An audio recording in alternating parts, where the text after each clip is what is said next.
அஸ்ஸலாமு அலைக்கும் வரஹ்மத்துல்லாஹி வபரகாத்துஹு. அன்பு சகோதரர்களே,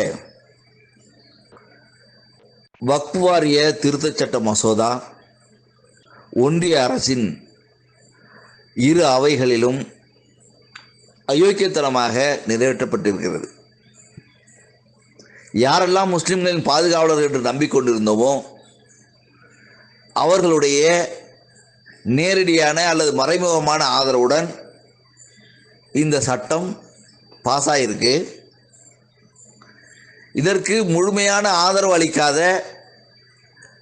தமிழ்நாட்டைச் சேர்ந்த அரசியல் கட்சிகளை நாம் பாராட்ட வேண்டும் என்ற ரீதியில் சகோதரர் பிஜே அவர்கள் நேற்றைய ஜும்மாவுடைய இரண்டாம் உரையில் தெளிவாக விளக்கி பேசியிருந்தார்.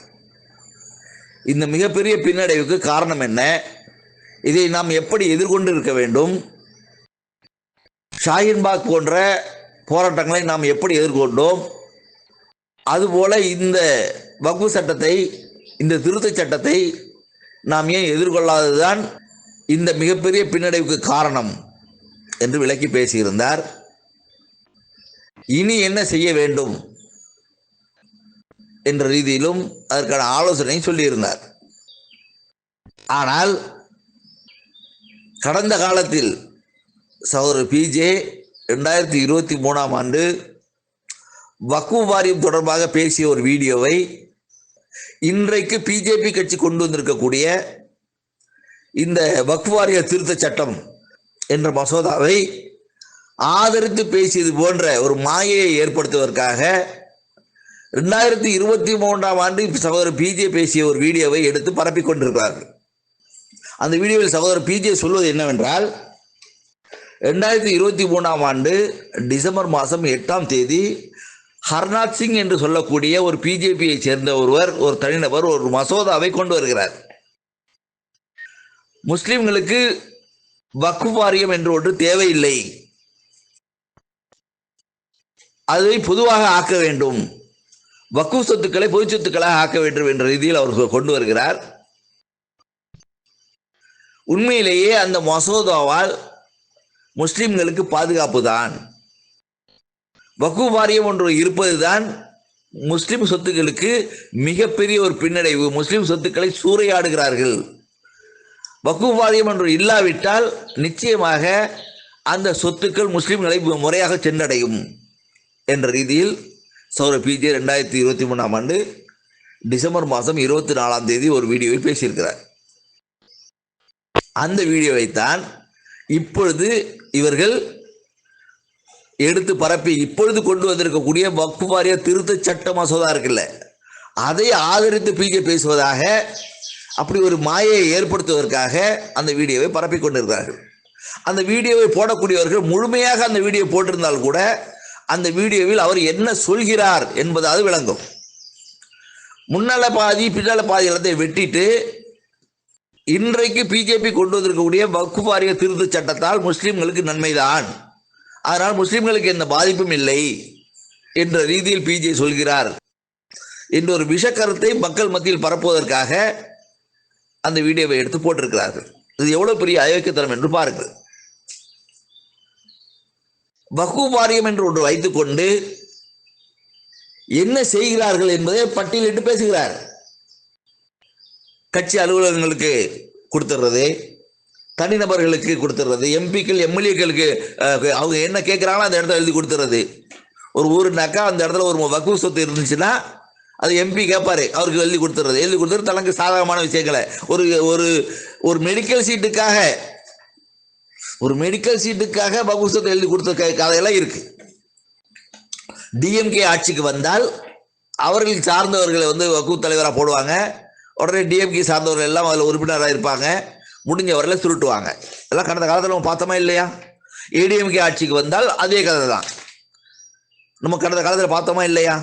நாகூர் இஎம் ஹனிஃபா வக்ஃப் தலைவராக போட்டாங்க.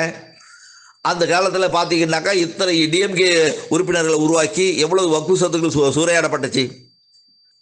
அதே மாதிரி தமுமுகவுக்கு பொறுப்பாக கொடுத்தாங்களே, அப்போ தமுமுக சார்ந்தவர்கள் எல்லாமே வக்ஃப் உள்ள கொண்டு வந்து உறுப்பினர்களாக போட்டு இந்த சம்பவங்கள் நடந்துச்சா இல்லையா? இதை சகோதரர் பிஜே இன்று எதிர்க்கவில்லை. அதை அந்த வீடியோவில் சொல்றாரு. 1990 இந்த வக்ஃப் வாரியத்தால் முஸ்லிம்களுக்கு பின்னடைவு, முஸ்லிம் சொத்துக்களுக்கு பாதுகாப்பு இல்லை, முஸ்லிம் சொத்துக்களை கொள்ளை அடிப்பதற்காகவே இந்த வக்ஃப் வாரியம் இருக்கிறது என்ற ரீதியில் 1990 பேசி வருவதாக சொல்றாரு. பல மேடைகள் பேசி இருக்கிறார். வக்ஃப் வாரிய சொத்துக்களை கொள்ளையர்கள் கையில் இருக்கிறது, வக்ஃப் வாரியம் என்பது கொள்ளையர்கள் கையில் இருக்கிறது என்பதை விலக்கி பேசி இருக்கிறார். இதை எடுத்துத்தான் சகோதரர் பிஜே 2023 அந்த வீடியோ பேசியிருக்கிறார். வக்ஃப் வாரியம் வந்து ஒரு பிஜேபிக்காரர், ஒரு ஹர்நாத் சிங் என்று சொல்லக்கூடிய ஒரு தனிநபர் கொண்டு வந்த இந்த மசோதாவாக இருந்தாலும், இதற்கான வாக்கெடுப்பு நடந்தாலும், இதற்கான இந்த வாக்கெடுப்பில் அது வந்து வெற்றி பெற்றாலும் முஸ்லிம்களுக்கு நன்மைதான் என்று சொல்லி இருக்கிறார். காரணம் என்னன்னாக்கா, ஒருத்தர் வந்து ஒரு வக்ஃப் வாரியத்தில் உள்ள ஒரு சொத்து சூறையாடப்படுதுன்னா அதை எதிர்த்து தனிநபர் வந்து சிவில் கோர்ட்டுக்கு போக முடியாது, கோர்ட்டில் போய் கேஸ் போட முடியாது. எங்கள் வக்ஃப் சொத்து வந்து சூறையாடப்படுகிறது, ஒரு எம்எல்ஏக்கு கொடுத்துட்டாங்க, ஒரு எம்பி கொடுத்துட்டாங்க, ஒரு அரசியல்வாதி கொடுத்துட்டாங்க அப்படின்னு சொல்லி கோர்ட்டுகளில் போய் கேஸ் போட முடியாது. அந்த அளவுக்கு வானளாவிய அதிகாரத்தை வக்ஃப் போர்டுக்கு வச்சிருக்கிறாங்க. எந்த வகையிலும் அவங்களுக்கு பாதுகாப்பை ஏற்படுத்தி சொத்துக்களை சூறையாடி கொண்டிருக்கிறார்கள். அதுக்காகவே வந்து இந்த வக்ஃப் போர்டுங்கிறது அதுக்காகத்தான் இருக்குது. 1990 எதை அவர் எதிர்க்கிறார் என்றால், வக்ஃப் வாரியம் என்பதே தேவையில்லை, வக்ஃப் சட்டம் என்பது நீக்கப்பட வேண்டும், சொத்துக்கள் உள்ளூர் மக்கள் கையில் ஒப்படைக்க வேண்டும், உள்ளூர் ஜமாத்தார் கையில் ஒப்படைக்கப்பட வேண்டும். அதாவது ஒரு ஊரில் வந்து ஒரு ஊர் சொத்தை வந்து வக்ஃப் போர்டு கொடுத்துருக்காங்கன்னா அந்த சொத்தை நிர்வகிக்கக்கூடிய உரிமை உள்ளூர் ஜமாத்து கையில் கிடச்சிரும். வக்ஃப் வாரியம் என்று ஒன்று இல்லாவிட்டால் அந்தந்த ஜமாத் அந்தந்த ஊரில் நிர்வாகம் பண்ணுவாங்க, அதனுடைய நன்மை முழுமையாக அந்த ஊருக்கு கிடைக்கும் என்ற ரீதியில் தான் கடந்த காலத்திலிருந்து 1990 பேசி வருவதாக சொல்கிறார். இப்போ கடந்த 2023 அதுதான் அவர் சொல்கிறார். இந்த ஆளும் அயோக்கிய அரசு இப்பொழுது கொண்டு வந்திருக்காங்கல்ல திருத்த சட்டத்தை, அந்த சட்டத்தை வக்ஃப் போர்டு அவங்க வந்து என்ன செய்கிறாங்க, அந்த சட்டத்தில் திருத்தத்தை கொண்டு வருகிறார்கள். 40 வகையான திருத்தத்தை கொண்டு வருகிறார்கள். அவ்வளவுமே முஸ்லிம்களுக்கு பாதகமான அந்த சொத்துக்களை சூறையாடக்கூடிய வகையில் அந்த சட்டம் கொண்டு வரப்பட்டிருக்கிறது. அதில் மிக முக்கியமான சட்டம் என்னவென்றால், இஸ்லாத்தினுடைய நெறிமுறைகளை விளங்கியவர்கள் தான் அந்த இஸ்லாமிய சொத்தை நிர்வாகம் செய்ய வேண்டும். ஆனால் அவங்க என்ன பண்ணுறாங்கன்னா, இஸ்லாம் அல்லாதவர்கள் 2 பேர் அங்கே வந்து மெம்பராக போடுவாங்களாம்.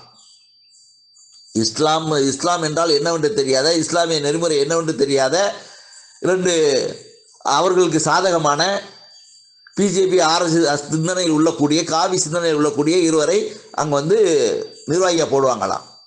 அது மட்டும் இல்லாமல் 2 எம்எல்ஏக்கள் போடுவாங்களாம். முஸ்லீம் எம்எல்ஏக்கள் அல்ல, அவர்கள் சிந்தனையை ஆதரிக்கக்கூடிய 2 பேரை போடுவாங்களாம். 2 எம்பிக்கள் போடுவாங்களாம். அவர்களும் முஸ்லீம்கள் அல்ல, தனக்கு சாதகமாக தனக்கு சாமரம் வீசக்கூடிய பிஜேபி என்ன சொல்லுதோ எல்லாத்துக்கும் தலையாட்டக்கூடிய எம்பிக்கள் போடுவாங்களாம். என்ன ஆகும்? இன்றைக்கு கொண்டு வந்திருக்கக்கூடிய இந்த சட்டத்தை நேற்றைய ஜும்மா உரையில் கடுமையாக விமர்சித்து பேசியிருக்கிறார். சகோதரர் பிஜே ஆதரித்து பேசியது வக்ஃப் வாரியம் என்பதே தேவையில்லை என்ற சட்டத்தை தான். ஆனால் இவர்கள் கொண்டு வந்திருப்பது வக்ஃப் வாரிய சட்டத்தில் திருத்தத்தை கொண்டு வந்திருக்கிறார்கள். அந்த திருத்தத்தால் முஸ்லிம் மக்களுக்கு, இஸ்லாமியர்களுக்கு மிகப்பெரிய ஒரு பின்னடைவு, மிகப்பெரிய ஒரு பாதிப்பு ஏற்பட போகிறது என்பதை எச்சரித்து இதற்கான அடுத்த கட்ட நடவடிக்கை என்ன என்பதை விளக்கி பேசியிருக்கிறார். இதையெல்லாம் நீங்கள் தெளிவாக இதை எடுத்து பரப்பக்கூடியவர்கள் யாராக இருந்தாலும் சரி, வெட்டாம முழுசா போடுங்க. அவர் ஏற்கனவே எதை ஆதரித்தார் என்பதை எடுத்து சொல்லணும், எதை எதிர்க்காத எடுத்து சொல்லணும். இன்றைக்கு எதிர்க்க வேண்டிய நேரத்தில் எதை எதிர்த்து பேசியிருக்கிறாரோ, நேற்றைய ஜும்மாவில் எதை எதிர்த்து பேசியிருக்கிறாரோ அதை எடுத்து போடாம கடந்த காலத்தில் எதை ஆதரித்து பேசியிருக்கிறாரோ, என்ன சட்டம் வந்தால் முஸ்லிம்களுக்கு சிறந்தது என்பதை உள்ளூர் ஜமாத்து கையில் அந்த சொத்துக்கள் ஒப்படைக்கப்படும் என்ற ரீதியில் அவர் பேசிய பேச்சுக்களை அது முன்னால பாதி பின்னால பாதியெல்லாம் வெட்டி எடுத்துட்டு எந்த கருத்தை போட்டால் இன்றைய நிலைக்கு பிஜே ஆதரிக்கிறார் இன்றைய பிஜேபியினுடைய இந்த அயோக்கியத்தனமான சட்டத்தை பிஜே ஆதரிக்கிறார் என்ற ரீதியில், என்ற விஷ கருத்து மக்கள் மனதில் பதியும் என்ற ரீதியில் ஒரு விஷமமான ஒரு வீடியோவை போட்டுக் கொண்டிருக்கிறார்கள். இவர்களுடைய முகத்திரையை நீங்கள் விலகிக் கொள்ள வேண்டும், இவர்கள் எப்படிப்பட்டவர்கள் என்பதை நீங்கள் விலகிக் கொள்ள வேண்டும் என்பதற்காகத்தான் இந்த ஆடியோவை நான் பேசி போடுறேன். நான் இதை தொடர்ந்து இந்த ஆடியோவுக்கு பின்னால கடந்த காலத்தில் பேசிய 4 வீடியோக்களை பிஜே பேசிய இது தொடர்பான 4 வீடியோக்களை போட்டிருக்கிறேன். அது நீங்கள் வரிசையாக பாருங்கள். அதாவது 2023ஆம் ஆண்டு டிசம்பர் மாதம் 24ஆம் தேதி இந்த வக்ஃப் வாரியத்தை நீக்க வேண்டும், வக்ஃப் சட்டங்கள் நீக்க வேண்டும், அதனால் முஸ்லீம்களுக்கு நன்மைதான் என்ற ரீதியில் சகோதரர் பிஜே பேசியிருக்கிறார். அதற்கு எழுந்த விமர்சனத்திற்கு விளக்கமாக 2024ஆம் ஆண்டு ஜனவரி மாதம் 14ஆம் தேதி விளக்கம் சொல்லியிருக்கிறார். அதன் பிறகு இந்த சட்டம், இது திருத்த சட்டத்தை எதிர்த்து 2024ஆம் ஆண்டு ஆகஸ்ட் மாதம் 9ஆம் தேதி பேசியிருக்கிறார். அதைத் தொடர்ந்து நேற்றைய தினம் 2025ஆம் ஆண்டு ஏப்ரல் மாதம் 4ஆம் தேதி பேசியிருக்கிறார். இந்த 4 வீடியோவையும் நான் வரிசையாக போட்டிருக்கிறேன். நீங்கள் பாருங்கள், பார்த்துட்டு ஒரு முடிவுக்கு வாங்க. அஸ்ஸலாமு அலைக்கும் வரஹ்மத்துல்லாஹி வபரகாத்துஹு. இது ஒரு சமகால நிகழ்வுல ஒரு முக்கியமான விஷயம். என்ன விஷயம்னு கேட்டால், வக்ஃபு வாரியம்னு ஒரு வாரியம் இருக்குது, உங்களுக்கு தெரியும். எல்லா மாநிலங்களிலும் இருக்கிறது, மத்திய அரசாங்கத்திலையும் இருக்கிறது. இந்த வக்ஃபு வாரியம்னா என்னன்னு கேட்டால், முஸ்லீம்களுடைய வக்ஃபு சொத்துக்கள் இருக்குல்ல, வக்ஃபு சொத்துக்கள்னால் தர்காவுடைய சொத்துக்கள், பள்ளிவாசலுடைய சொத்துக்கள், மதரசாவுடைய சொத்துக்கள், அது மாதிரி பதிவு செய்யப்பட்ட அறக்கட்டளைகளுக்கு உள்ள வக்ஃபு சொத்துக்கள், இவைகளையெல்லாம் ஒரு அரசாங்கம் முறைப்படுத்தணும் அப்படிங்கிறதுக்காக வேண்டி என்ன செய்கிறாங்கன்னு கேட்டால், வக்ஃபு வாரியம்னு ஒன்றை உருவாக்குறாங்க கடந்த காலத்தில். அந்த வக்ஃபு வாரியம் எடுத்து எதுக்குன்னு கேட்டால், அந்த வக்ஃபு சொத்துக்கள் பறிபோகாமல் இருக்கணும், வக்ஃபு சொத்துக்களை மற்றவங்க எடுத்துக்கொள்ளக்கூடாது அப்படிங்கிறதுக்காக வேண்டி தான் அந்த வக்ஃபு சட்டம் கொண்டு வந்தாங்க. இதே மாதிரி இந்துக்களுக்கு என்ன இருக்கிறது, சில மாநிலங்களில் அறநிலையத்துறைன்னு வச்சுருக்கிறாங்க. ஆனால் கிறிஸ்தவர்களுக்கு அது கிடையாது. கிறிஸ்தவருடைய சர்ச்சுடைய சொத்துக்களை எல்லாம் கிறிஸ்துவ சமுதாயம் தான் பாதுகாத்துக்குருவாங்க. நம்ம ஊரில் ஒரு சர்ச்சு இருக்குன்னு சொன்னால், அந்த சர்ச்சுடைய பாதிரியார் தலைமையில் உள்ளவங்க தான் அந்த சர்ச்சுடைய சொத்துக்களை பாதுகாப்பாங்களே தவிர அதில் அரசாங்கம் தலையிட முடியாது. இந்த வக்ஃபு வாரியம் மாதிரி, அறநிலையத்துறை மாதிரி கிறிஸ்துவ சமுதாயத்தினுடைய அவங்களுடைய அறநிலையத்துறை இருக்கும் இல்லையா, அந்த அறப்பணிகளுக்கான சொத்துக்கள், அவைகளில் அரசின் தலையீடு கிடையாது. அப்போ வெள்ளைக்காரங்காலத்தில் அது மாதிரி வச்சுருந்தான். அப்போ அவங்களுக்கு மட்டும் இந்த வக்ஃபு வாரியம் மாதிரி இந்த வாரியம் கிடையாது. முஸ்லீம்களுடைய அறக்கட்டளைகளுக்கும் இந்துக்களுடைய அதுலேயும் சில தனியாருக்கு சொந்தமான அதை கழித்து விட்டு சில அறக்கட்டளைகளை என்ன செய்கிறாங்கன்னு கேட்டால் அறநிலையத்துறைன்னு கொண்டு சேர்க்குறாங்க. அப்படி தான் வக்ஃபுங்கிற ஒரு சட்டத்தை உண்டாக்கிட்டாங்க. உண்டாக்குனது எதுக்கு உண்டாக்குனாங்கன்னு கேட்டால், இந்த வக்ஃபு வாரியத்தை கொண்டு அதுக்கு வானலாவே அதிகாரம் இருக்கிறது, அவங்க நினச்சதை செய்யலாம், அப்போ வக்ஃபு சட்டத்தை யாரும் களவாண்டக்கூடாது என்பதற்குன்னு சொல்லி அதை கொண்டு வந்தாங்க. ஆனால் அது கொண்டு அதுக்கு இல்லை, வக்ஃபு சொத்தை களவாங்கிறது தான் கொண்டு வந்தாங்க. இந்த வக்ஃபு வாரியம் எது கொண்டு வந்தது, தனித்தனி நபர்கள்ட்ட இந்த வக்ஃபு சொத்து இருந்திருக்குமையானால், இப்போ எங்கள் ஊரில் ஒரு பள்ளிவாசல் இருக்குன்னு வைங்க, அந்த பள்ளியுடைய சொத்துக்கள் வக்ஃபுடைய சொத்துக்கள்னு சொன்னால், அந்த பள்ளிவாசல் நிர்வாகி அந்த சொத்தை அவர் விற்க முடியாது. விற்க போனார்னு சொன்னால், வக்ஃபு வாரியம் இல்லாமல் இருந்தால், வக்ஃபு வாரியம் இல்லாமல் இருந்து ஜமாத் தலைவர் யாருக்காவது தானம் வார்க்கிறாருன்னு வைங்க, ஊரே திரண்டு போய் கழுத்து பிடிச்சிடுவாங்க. என்னடா அது பள்ளிவாசல் சொத்தை களவாங்கிற அப்படின்னு கேட்டுப்படுவாங்க. அப்போ மக்களுக்கு பயந்து கொண்டு அந்த சொத்துக்கள்லாம் பாதுகாப்பாக இருந்துச்சு. இந்த வக்ஃபு வாரியம் அமைச்சோன்னே என்ன நடந்து போச்சுன்னு சொன்னால், வக்ஃபு வாரிய சேர்மனை கரெக்ட் பண்ண வேண்டியது, வக்ஃபு வாரிய உறுப்பினரை கரெக்ட் பண்ண வேண்டியது, இவன் சொத்து அவனுக்கு கொடுக்க வேண்டியது, இவனை சொத்து அவனுக்கு 1 லட்ச ரூபா வாடகைக்கு 5000 ரூபா வாங்க வேண்டியது, இந்த மாதிரி எல்லா கள்ளத்தனும் வக்ஃபு சொத்துக்கள்லாம் பறிபோனது பூராவுமே இந்த வாரியத்தினால தான். இந்த வாரியம் உத்தரவு போட்டுருச்சுன்னா ஊரில் ஒன்றும் கேட்க முடியலை. எங்கள் ஊரில் உள்ள வக்ஃபு சொத்து ஒரு 100 ஏக்கர் இடத்த, உதாரணத்துக்கு 100 ஏக்கர் இடத்த யாருக்கா தானம் கொடுப்பதாக வக்ஃபு வாரியத்தில் முடிவு பண்ணிட்டாங்கன்னு வைங்க. வக்ஃபு வாரியம் ஓகேன்னு சொல்லிச்சுன்னு வைங்க, ஊர் மக்கள் கேட்க இயலாது. ஏன், உங்கள் வாரியத்தில் சொல்லிட்டாங்க. அப்போ ஊர் மக்கள்கிட்ட அந்த வக்ஃபுடைய அதிகாரம் இருந்தால் தான் சொத்துக்கு பாதுகாப்புங்க. அப்படி இல்லாமல் வக்ஃபு வாரியத்துக்கு அதிகாரிகளுக்கு அதிகாரம் இருக்குன்னு சொன்னால் அவர்கள் வேண்டியபடி அதை நடத்துவார்கள் அப்படிங்கிறதுக்கு தான் அது உதவுகிறது. ஆனால் அந்த வக்ஃபு வாரியத்தில் திங்கிற 50 பேர் என்ன செய்கிறாங்கன்னு கேட்டால், அந்த வக்ஃபு வாரியத்தை காப்பாற்ற வேண்டும், வக்ஃபு வாரியம் தேவைன்னு இருக்கிறாங்க. இந்த நேரத்தில் என்ன செய்கிறாங்கன்னு கேட்டால், இப்போ 8/12/2023 அது 8ஆம் தேதி என்ன செய்கிறாருன்னா, பிஜேபி எம்பி ஹர்நாத் சிங்னு ஒரு பிஜேபிக்காரர், அவர் ஒரு தனிநபர் மசோதா கொண்டு வர்றார். கொண்டு இந்த 1995 அது வக்ஃபு வாரிய சட்டம் உண்டாக்குனீங்க, அந்த சட்டம் இருக்கக்கூடாது, வக்ஃபு வாரியம் இருக்கக்கூடாது, அது சரியில்லை, அப்படின்னு சொல்லிட்டு அதுக்கு விவாதத்துக்கு எடுத்துக்கொள்ளணும்னு அதை கொண்டு வர்றார் மசோதா. வக்குஃபு வாரியத்துக்குன்னு இந்த சட்டம் வச்சுருக்காங்கல்ல, வக்குஃபு சேர்மன் அப்படின்னு வைத்துக்கொண்டு வக்குஃபு சட்டத்தில் சாப்பிட்டுருக்குறாங்க எல்லாருமே. வக்குஃபு வாரிய உறுப்பினர் சாப்பிட்றான், சேர்மன் சாப்பிட்றான், அதிகாரிகள் சாப்பிட்றாங்க, எல்லாம் லஞ்சம் வாங்கி கொண்டு என்ன செய்கிறாங்க, திருட்டு பயில பதவியில் தக்க வைக்கிறாங்க, நல்லவனை விரட்டி விட்டுறாங்க. நடக்கிற ஊழலில் வந்து ஃபஸ்ட்டு இடம் வந்து வக்குஃபுக்கு தான் இருக்கிறது. நாட்டில் நடக்கிற ஊழல்களில் முதலிடத்தை எடுத்துக்கொண்டீர்களே ஆனால் அது வக்குஃபுக்கு தான் இருக்கிறது. அந்த மாதிரி செய்கிறாங்கன்னு நம்மளுக்கு ஒரு கவலை இருந்துச்சு. நீண்ட காலமாகவே நாம் இந்த கோரிக்கையை வலியுறுத்தின வக்குஃபு வாரியத்தை எடுத்துருங்க, வேணாம், வக்குஃபு வாரியம் நமக்கு நன்மை செய்யவே இல்லை. இந்த வக்குஃபு வாரியத்தில் உள்ளவனை வச்சுக்கிட்டு தான் என்ன செய்வாங்க, அவங்க வக்குஃபுடைய சொத்துக்கள்லாம் கட்சிக்கு அலுவலகங்களுக்கு வாரி கொடுத்துருக்குறாங்க. அந்த இதெல்லாம் வந்து நம்மள்ட்ட இருந்தால் கொடுத்துருக்க மாட்டோம், மக்கள்கிட்ட இருந்தால் கொடுத்துருக்க மாட்டோம். வானுலாவை அதிகாரம் வக்குஃபு வாரியத்து இருக்குதுன்னு சொல்லிவிட்டு அந்த வக்குஃபு வாரிய அதிகாரிகளை வைத்து என்ன செய்கிறாங்கன்னு கேட்டால், திமுகவுக்கு 500 ஏக்கர் வேணுமா, இந்த 500 ஏக்கர் எடுத்துக்கிறேன்னு அவர் கொடுத்துருவார். வக்குஃபு வாரியத்தில் கொடுத்துட்டாங்க, அவங்க கட்சி அலுவலகம் கட்டிக்கிடுவாங்க. அதிமுக வேணுமா, அவர் கொடுத்துட்டு போயிடுவார். எத்தனை கட்சியுடைய அலுவலகங்கள் வக்குஃபு இடத்துல இருக்கிறது, எத்தனை தனித்தனி பெரிய பெரிய பண முதலைகள்கிட்ட இருக்கிறது, எல்லாம் தார வார்த்தது யாருன்னு கேட்டால் இந்த வக்குஃபை பாதுகாப்பதற்காக உண்டாக்குன இந்த அயோக்கிய கூட்டங்கள் தான். அப்போ இதில் வந்து எம்பி இருப்பாராம், ஒரு எம்எல்ஏ இருப்பாராம், எல்லாம் பங்கு போடுறதுக்கு தான். அதில் வந்து என்ன செய்யணும், ஒரு அந்த மாநிலத்தில் உள்ள முஸ்லீம் எம்பி சேர வேண்டும், முஸ்லீம் எம்எல்ஏ இருக்க வேண்டும்னு சில கண்டிஷன்லாம் போட்டுருக்குறாங்க. இதை வந்து நீக்கணும்னு ஒருத்தர் சட்டம் கொண்டு வந்தால் பிஜேபிக்காரன் தனி நபர் தான் அவர். அது அந்த மசோதா கொண்டு வந்தோடனே அந்த வக்குஃபுங்கிற ஒரு சட்டம் இருக்கக்கூடாது. அப்போ என்ன அர்த்தம், எங்கள் ஊரில் உள்ள வக்குஃபு சொத்துக்களை நாங்களே பாதுகாத்துக்குருவோம் அப்படிங்கிற நிலை தன்னால் உருவாயிரும்.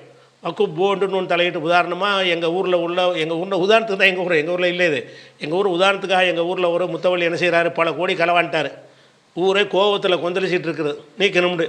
இவர் போய் வக்குஃபு வாரியம் சரி பண்ணிட்டு வந்து இவர் இன்னும் 5 வருஷம் நீடிப்பார்னு பேப்பர் வாங்கிட்டு வந்துடுவார். வாங்கிட்டு வந்துட்டாருன்னா ஊரில் உள்ளவனு கேட்க முடியாது, ஏன் வக்குஃப் போர்டு, அதுக்கு முன்னாடி போலீஸ் முன்னாடி நிப்பாட்டுவாங்க, அவங்க அதிகாரம் இருக்குது, அவங்க நியமிக்குவாங்க, நீங்கள் கேட்கக்கூடாது. அப்போ இந்த வக்குஃப் போர்டுன்னு ஒன்று இருக்கிற காரணத்தினால ஊழல் தலை விரித்து ஆடுகிறது.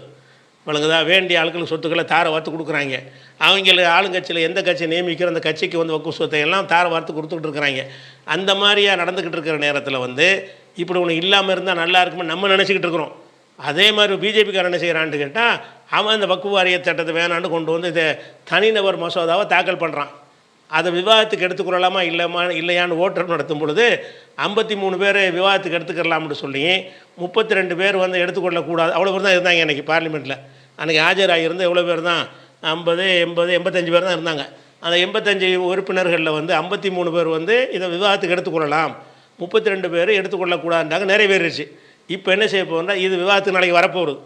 அடுத்த இதில் தனிநபர் மசோதாவை கொண்டு வருவதாக இருந்தால், ஒரு தனி ஆள் கொடுக்குற மசோதாவை ஒரு அரசுடைய மசோதா மாதிரி விவாதத்துக்கு எடுத்துக்கலாமா என்றால் அதுக்கு ஒரு ஓட்டெடுப்பு நடத்தணும்.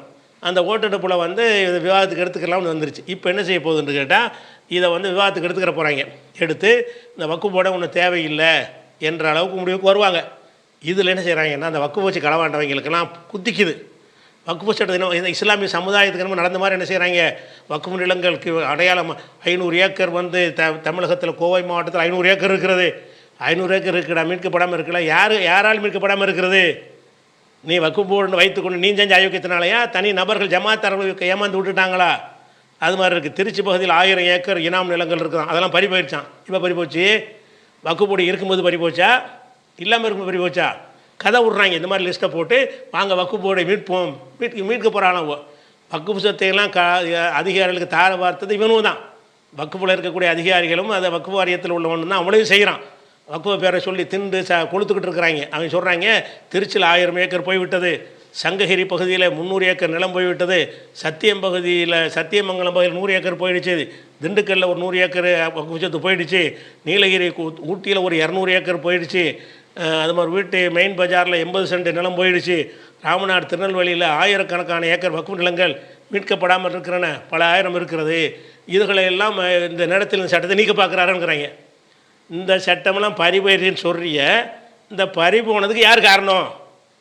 இந்த வக்குஃப் போர்டுங்கிற பேரில் வானளாவே அதிகாரத்தை வச்சுக்கிட்டு தான் ராமநாட்டில் உள்ள 1000 ஏக்கர் நிலத்தை என்ன செய்கிற, 1000 நாய்களுக்கு நீ வந்து பட்டா போட்டு கொடுத்த, வேண்டிய ஆட்களுக்கு பிரித்து கொடுத்த, விற்கிறதுக்கு அனுமதியை கொடுத்த.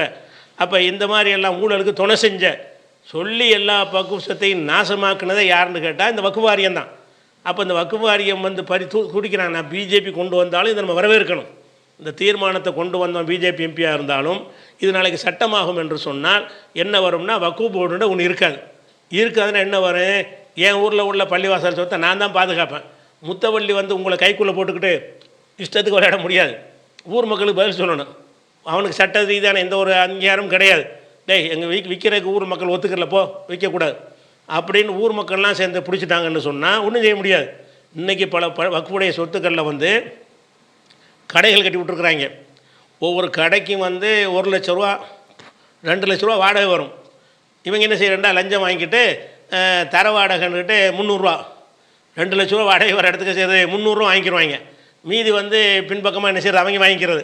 இதுக்கு வந்து வக்ஃப் போர்டு அனுமதி வாங்கிக்கிடுவாங்க. அப்போ ஊருக்கு சேர வேண்டிய பல லட்சக்கணக்கான வருமானங்கள் வந்து அந்த பள்ளியுடைய முத்தவள்ளிகளாக இருக்கிறவனுக்கு, நிர்வாகியாக இருக்கிறவனுக்கு, வக்ஃப் போர்டில் அந்தந்த பகுதியில் ஆஃபீஸராக இருப்பான்ல அவனுங்களுக்கு, மேலதிகாரிகள் வரைக்கும் பங்கு போகிறது. அப்போ இந்த மாதிரி எல்லாம் இருக்கிற ஊழல்லாம் நடந்தது வக்ஃப் வாரியத்தினால தான். இந்த ஒரு முசீபத்து பிடிச்ச வக்ஃப் வாரியம் இல்லாமல் தொலைஞ்சு விட்டது என்று சொன்னால், ஒவ்வொரு ஊரில் ஒரு பள்ளிவாசக்காரன் பள்ளிவாசை பாதுகாத்துக்கிடுவான், மதரசாக்காரன் மதரசா பாதுகாத்துக்கிடுவான், தர்கா சொத்துக்காரன் தர்கா பாதுகாத்துக்கிடுவான். என்னென்ன வக்ஃப் போர்டு அடங்குகிறதோ அதையெல்லாம் அவன் பாதுகாத்துக்கு இருக்கும் பொழுது, அவன் ஊர் மக்களுக்கு பதில் சொல்லணும்னு வரக்கூடிய நேரத்தில் ஒரு அளவுக்கு தான் களை வாங்க முடியும். இந்த வக்ஃப் வாரியத்தில் அதிகாரத்தை பயன்படுத்திட்டு களை வாங்குறான்ல, அப்படி களை வாங்க முடியாது. அதனால் இந்த முசீபத்தை தொலைஞ்சா நல்லது என்பது தான் நமக்கு நல்லது. இந்த தீர்மானத்தை கொண்டு வந்திருக்கிறான்னு குதிக்கிறாங்க. எங்களை தொடர்பு கொள்ளுங்க, நாங்கள் அது பண்ணுறோம் இது பண்ணுறோம் அப்படின்னு சொல்லி வக்ஃப் வாரியத்தை மீட்க போகிறாங்களாம். என்ன மீட்க போகிற நீ? விட்டதை நீ தானடா. வக்ஃபுடைய சொத்துக்கள்லாம் விட்டது யார்? நீ தான் விட்டுருக்குற. அது ஒரு தகவலுக்காக சொல்லிக்கிறேன். அந்த ஒரு தனிநபர் தீர்மானத்தை கொண்டு வந்திருக்கிறாங்க. இனிமேல் வக்ஃபு சட்டம் எடுக்கப்படுவதற்கான வாய்ப்பு அதிகம் இருக்கிறது. இது வந்து சமுதாய பிரச்சனை கிடையாது. எப்படி அந்த காலத்தில் சிறுபான்மை மக்களை சொல்லி கல்வி கொடுத்துக்கு அனுமதி வாங்கி கொண்டு பணக்காரங்களுக்கே படித்து கொடுக்குறாங்களோ, சிறுபான்மை மக்கள் சீட்டு கொடுக்க மாட்டேங்கிறாங்களோ, அவங்க முதலாளிகள் சம்பாதிக்கிறதுக்கு பயன்படுத்தி கொள்கிறான். அந்த மாதிரி தான் வக்ஃபு சட்டம் என்பதும் எதை நமக்கு நன்மை செய்கிறதா நினைத்து கொண்டு நமக்கு தலையில் மண்ணை வாரி போட்டுக்கொள்ளக்கூடிய ஒரு கேவலமான கேடுகட்ட சட்டம். கிறிஸ்துவ சமுதாயத்தில் சொத்துக்கள் இந்த மாதிரி பறிபோய் இருக்குதா? கிறிஸ்தவர்களுக்கு இந்த வாரியமெல்லாம் ஒன்றும் கிடையாது. அவங்க ஊருக்காரங்க சொத்தை கரெக்டாக பாதுகாத்துட்டு இருக்கிறாங்க, எங்கேயும் போயிடாது. அங்கங்கே உள்ள ஒருத்தன் கொண்ட சின்ன அளவில் என்ன செய்வான், லேசாக திருடிக்கிறவானே தவிர பெருசாவெல்லாம் போகிறதுக்கு வாய்ப்பு கிடையாது. அந்த மக்களுடைய சொத்துக்கள் பாதுகாக்கப்படுற அளவுக்கு இந்துக்களுடைய சொத்துக்களும் கிடையாது, முஸ்லீம் சொத்துக்களும் கிடையாது. ஏன்னு கேட்டால் அந்த அதிகாரிகளை கையில் பிடிச்சிக்கிற வேண்டியது, ஆளுங்கட்சிக்கு என்னென்ன கேட்குறானோ அதெல்லாம் செஞ்சு கொடுக்க வேண்டியது. அண்ணா அறிவாலயம்லாம் கூட வக்ஃப் சொத்துலாம் ஒரு பேச்சு நடந்து கொண்டு இருந்த ஒரு காலத்தில் வழங்குதா, அது பெரிய விஷயம், அதுக்குள்ளே போகணும். அப்போ அதெல்லாம் எப்படி வக்ஃப் யார் கொடுத்தா? உங்கள்கிட்ட இருக்க போய் தானே கொடுத்தீங்க. எங்கள் ஊர் ஜமாத்தில் இருந்தால் கொடுத்துட்டு போனவன். அப்போ எல்லாமே இந்த அதிகாரத்துக்கு பயன்படுத்தி தான் இருக்காது. அந்த வக்ஃப் வாரியம் முசீபத்து தொலைஞ்சிருச்சுன்னு சொன்னால் முஸ்லீம் சமுதாயத்துக்கு பெரிய பெரிய நன்மை தரும். இது கவலைப்படுற ஒரு விஷயம் இல்லை. சரி, அடுத்த விஷயத்துக்கு வாங்க. அடுத்ததாக வந்து இந்த வக்ஃப் போர்டை எடுக்கிறதுக்கு மத்திய அரசாங்கம் முயற்சி பண்ணுதுங்கிற ஒரு விஷயம் வரும் பொழுது அதை ஆதரித்து நம்ம சில வாதங்களை வச்சோம்.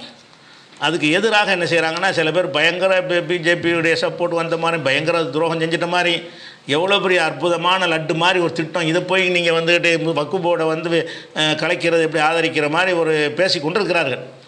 அவங்க பேசின பிறகு சொல்லுகிறேன், அவங்க எடுத்து வச்ச வாதத்துக்கு பிறகு சொல்லுகிறேன், நான் சொன்னதில் உறுதியாக இருக்கிறேன். அவங்க என்ன வாதம் வைக்கிறாங்கன்னு கேட்டால், வக்ஃப் போர்டில் இருந்தால் பள்ளிவாசல் மீது சிவில் நீதிமன்றங்களில் வழக்கு தொடர முடியாது. அதுக்குன்னு தனியாக ட்ரிபியூனல்னு தனியாக வச்சுருக்கிறாங்க. அந்த மாதிரியான சில இடங்களில் தான் வழக்கு தொடர முடியும். இந்த சாதாரண சொத்துக்கு என்ன செய்யலாம், அந்தந்த ஊரில் உள்ள கோர்ட்டில் வழக்கு போட்டு விடலாம். ஒவ்வொரு பள்ளிவாசலுக்கு எதிராக வழக்கு போட்டு விடுவார்கள். வக்ஃப் போர்டில் இருக்கிறதுனால தான் இந்த வழக்கு போட்டு தடையாணை பெற முடியாமல் ஒரு பாதுகாப்பாக இருக்குது என்று ஒரு வாதத்தை வைக்கிறாங்க. இது ஒரு அறிவீனமான ஒரு வாதம். ஏன்னு கேட்டால், ஒவ்வொரு மனிதனுடைய சொத்துக்கள் இருக்குல்ல, அதுக்கு அந்த மனிதனுடைய சொத்துக்களுக்கெல்லாம் நீதிமன்றத்தை அணுகிட்டு இருக்கிறோம். நம்ம சொத்துலாம் பறி போயிடுச்சா? நீதிமன்றங்கள் மூலமாக போக வேண்டியிருந்தால் கேட்டவனுக்கெல்லாம் தடையான கொடுத்துருவானா? சரி, கிறிஸ்தவர்களுக்கு இப்படி ஒரு கிடையாது. கிறிஸ்தவர்களுக்கு வக்ஃப் வாரியம் மாதிரி அறநிலையத்துறை மாதிரி ஒன்றுமே கிடையாது. அந்த ஊரில் உள்ள கிறிஸ்தவ மக்கள் தான், அங்கே உள்ள பாதிரிகள் தான் அதை நிர்வாகம் பண்ணி கொண்டிருக்கிறார்கள். அவங்க சொத்துலாம் பறி போயிடுச்சா? அவங்களாம் கேஸை போட்டு எல்லாம் பிடிங்கிட்டு போயிட்டாங்களா? அப்போ நீதிமன்றத்தில் வழக்கு போடுறது தான் பெரிய பயங்கர பாயிண்டாக சொல்கிறாரு. நீதிமன்றத்தில் வழக்கு போட முடியாமல் இருக்கிறது தான் பெரிய டேஞ்சர்னு நான் சொல்கிறேன். இன்றைக்கி நேற்று ஒரு ஊரில் தர்காவில் ஒரு சொத்து விஷயமாக தேர்தல் நடத்தாமல் வக்ஃப் வாரியம் வேணுங்கிறால நியமிச்சு என்று பெரிய கலாட்டா நடந்ததை முகநூலில் ஒரு ஊரில் வந்து பரவி கொண்டிருக்கிறத பார்த்தோம். நேற்று நடக்குது. எத்தனை ஊர்களில் அநியாயக்காரங்க அந்த நிர்வாகத்தில் இருப்பாங்க. அந்த அநியாயக்கார நிர்வாகத்தில் இருக்கும்போது அவன் போய் அது வக்ஃப் போர்டை சரி கட்டி தேர்தல் நடத்தாமல் அவனே திரும்பி ஒருக்கா வந்து உட்காந்துருவான். இதை எதிர்த்து கோர்ட்டுக்கு போக முடியாது. இது பாதுகாப்பாக நல்லதான். கோர்ட்டுக்கு போனாலும் இதை தடுத்து நிறுத்திருக்கலாம். உள்ளூர் மக்களுடைய உரிமையை பறிப்பதற்காக வேண்டி வக்ஃப் வாரியம்ங்கிற பேரில் செய்கிற அநியாயத்தை தட்டி கேட்குறதுக்கு கோர்ட் அணுக முடியாது. அது இப்போ நல்ல அது சிறந்ததுன்னு பேசுகிறாங்க. எவ்வளோ பெரிய அறிவீனத்தில் பேசுகிறாங்கன்னு பாருங்கள். எத்தனை ஊர்களில் வந்து அந்த வக்ஃப் சொத்தை சுரண்டி இருக்கிற நிர்வாகிகள், வக்ஃப் சொத்தை விற்று திங்கிற நிர்வாகிகள், வக்ஃப் சொத்துக்களை கம்மியான வாடகைக்கு தங்களுக்கு பதிவு செய்து கொண்ட நிர்வாகிகள் அந்த வக்ஃப் போர்டை சரி கட்டி மக்களுடைய எதிர்ப்பை சமாளிக்கிறார்கள். நீதிமன்றத்துக்கு போக முடியாது. ஏன்? வக்ஃப் போர்டில் தலையிட்டாங்க. சின்ன சிவில் நீதிமன்றத்துக்கு போக இயலாதுங்கும் போது சில கோர்ட்டுகளுக்கு தனியாக வச்சுருக்காங்க. எங்கே தான் போய் கேஸ் போட முடியும்? இந்த பாதுகாப்பை வைத்து கொண்டு தான் வக்ஃப் போர்டு என்ன செய்கிறது?